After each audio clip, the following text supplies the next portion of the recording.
वो नहीं हो सकता ना। वो हमसे ये कह रही है आपने पहले फ्लैट दिया क्यों? उन्होंने कहा मुझे इंसाफ चाहिए तब फ्लैट खाली करो। सर हम आर्बिट्रेटर हैं या हम कोर्ट है।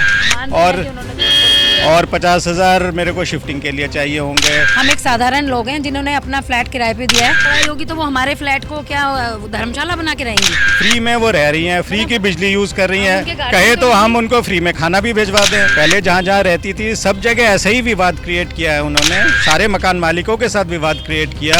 खाली नहीं करना चाह रही थी, किराए नहीं देती हैं ये। फ्लैट नंबर 2103, वही कहानी प्रीति गुप्ता वाली। मैंने प्रीति गुप्ता को आपको सुनाया, मैंने वकील साहब को आपको सुनाया। मैं अब उनके पास में पहुंचा हूं जिनका फ्लैट है, जिनके पास में मालिकाना हक है, जो अपने फ्लैट को खाली करवाना चाहते हैं। मेरे साथ में वो आज मौजूद हैं।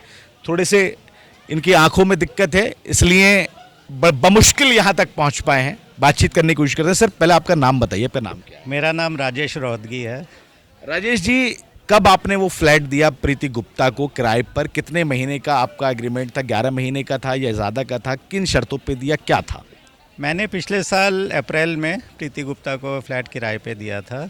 11 महीने का एग्रीमेंट है हमारा, जो कि फरवरी 28 को तक है अभी। और ऐसे कोई शर्त नहीं थी, उसमें यही था कि जब हमें चाहिए होगा हम उसको 1 महीने का नोटिस दे के खाली कर सकते हैं। हमें ज़रूरत है, जब भी ज़रूरत हो हम खाली करवा सकते हैं। बट वो अब ऐसे बिहेव कर रही हैं जैसे कि पता नहीं उनको खाली ही नहीं करना है घर। गुनाह कर दिया हमने उनको फ्लैट देके कुछ बहुत बड़ा गुनाह कर दिया। सर आपने जब खाली करने के लिए उनको बोला तो क्या रिस्पॉन्स था, उनका जवाब क्या था?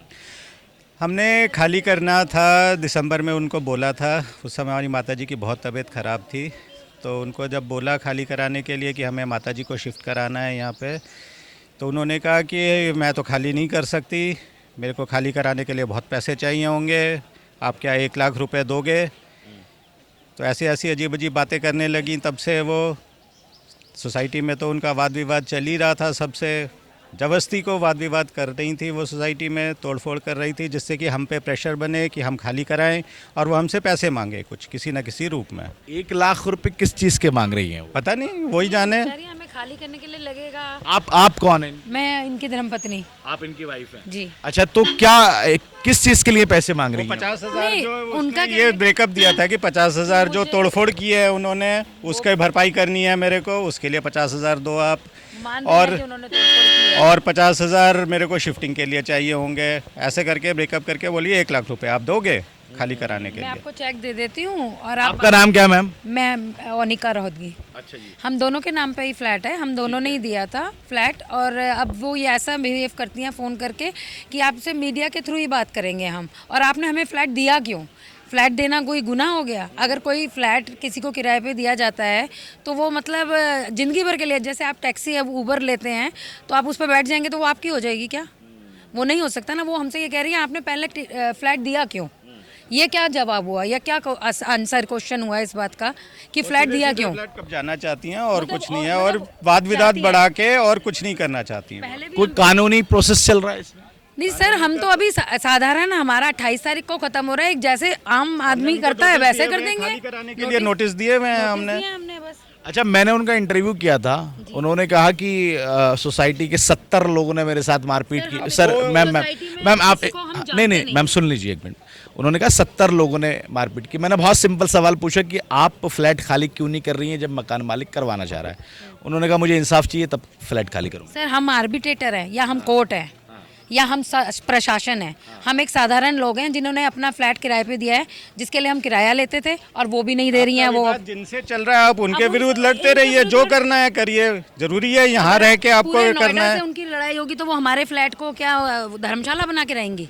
ना वो किराया दे रही हैं, बिजली चालू हो गई है उनकी, ना वो बिजली का बिल पे कर रही हैं, फ्री में वो रह रही हैं, फ्री की बिजली यूज़ कर रही हैं। कहे तो हम उनको फ्री में खाना भी भिजवा दें, अगर सभी चीज़ फ्री चाहिए उन्हें तो। सर नहीं, अगर वो करती हैं तो फिर अगला कदम क्या है आपका? सर हमें तो पता भी नहीं, हम नोएडा के हम बारे तो में कुछ प्रशासन जानते भी के नहीं पास हैं। जाएंगे। दिल्ली से हैं? कौन से जगह से? हम दिल्ली जो रोहिणी से हैं। रोहिणी से हैं। और हम वहाँ से आने के लिए पिछले 15-20 दिनों से रोज़ आना जाना, जहाँ पे किराया भी नहीं मिल रहा, काम हमारा बिल्कुल ख़त्म हो चुका है, उसके लिए आना जाना दिल्ली से, आप समझ सकते हैं कितना खर्चा लगता होगा।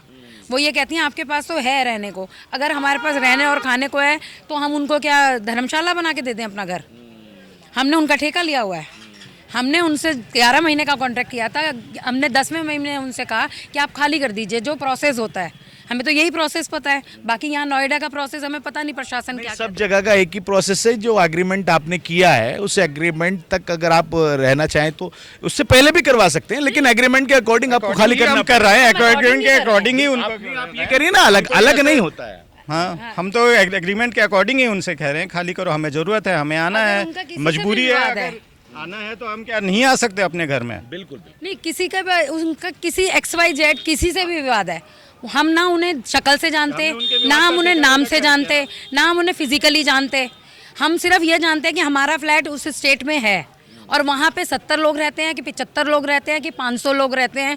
हम उन 500 लोगों को तो नहीं जानते ना। हमने सिर्फ बिल्डर से फ्लैट लिया है और उनको हमने किराए पे दिया है। हमारे 2 काम थे, दोनों कामों में से हमारी कोई गलती नहीं है। हमारे पास फ्लैट के कागज़ हैं, हमारे पास उनका एग्रीमेंट है, बाकी हमारा कोई रोल नहीं है। उन्होंने उनके साथ क्या होता है क्या नहीं होता है, पीछे से उनके साथ क्या होता आ रहा है, हम उनके बारे में नहीं जानते ना। सर, आपने एक वीडियो भी ट्विटर पे शेयर की थी, आपकी एक वीडियो एक्स पे डाली थी, उसमें आपने कहा था कि इनका पिछला भी ऐसे ही विवाद चलते रहे हैं। हमें बाद में पता चला। हमें पता चला है उनके मीडिया से ही, हमें यूट्यूब वगैरह पे देखा हमने। उन्होंने पहले जहाँ जहाँ रहती थी सब जगह ऐसा ही विवाद क्रिएट किया है। उन्होंने सारे मकान मालिकों के साथ विवाद क्रिएट किया, खाली नहीं करना चाह रही थी, किराए नहीं देती हैं, ये सब जगह इनका यही बैकग्राउंड है। बार बार अंधा कह के किसी को विजुअली अगर कोई इम्पैक्ट है या कोई हैंडीकैप्ड है तो आप समझ सकते हैं कि उसकी उस कमी को बार बार उजागर किया जाए। आज भी फ़ोन पे उनसे बात हुई है, कहते हैं आप फ़ोन पे आज कह रही हैं वो कि आप झूठे हो, आप अंधे नहीं हो, आप झूठ बोलते हो। रिकॉर्डिंग है आपकी? हाँ जी, हमारे पास है। आप मुझे फॉरवर्ड कर दीजिएगा एक बार। नहीं, हम करेंगे, बिल्कुल करेंगे। देखिए, हमारा काम जो है, क्योंकि हमने जब उनका इंटरव्यू किया था तो हमने बताया था कि हम दोनों पक्ष को आपको दिखाएंगे। अब जो रिकॉर्डिंग मैम बता रही हैं उस रिकॉर्डिंग को हम यहीं पे कट लगा के आपको दिखाएंगे। और उसके बाद भी हमारे को जो पहली भी हमारे पास रिकॉर्डिंग है, जब हमने उनसे खाली करने को फ्लैट कहा है उस समय हमसे कह रही हैं कि आप मुझे पैसे दोगे, तो 1 लाख रुपए दोगे आप? बहुत सारी आराम से रिकॉर्डिंग मांग है रही मेरे पास। सिंपल नहीं मांग रही हैं, आप हमें पैसे देंगे इतने आराम से कि जैसे हलवा है। अगर किसी ने किराए पे मकान दिया, अगर इसके पास इतना पैसा होता तो हम किराए की कमाई खाते। अपनी जीवन यापन करने के लिए हमने किराए पे दिया था ना, हमने ऐसे कोई धर्मशाला करने के लिए नहीं दिया था। चैरिटी करने की हमारी हिम्मत नहीं है, हम चैरिटी करने वाले लोग नहीं हैं। सरकार ने बहुत सारे रहन बसेरे बना रखे हैं, कहीं भी जाके रहें, ये वहाँ से लड़ें। ये सर, मैं एक सवाल आपसे पूछ लेता हूँ, अगर नहीं करती हैं तो फिर आप क्या करेंगे? मैं दोबारा इसलिए पूछ रहा हूँ क्योंकि हम वही अब क्या कर सकते हैं, हम भी धरना देंगे, हम भी प्रशासन से कहेंगे, रिक्वेस्ट करेंगे।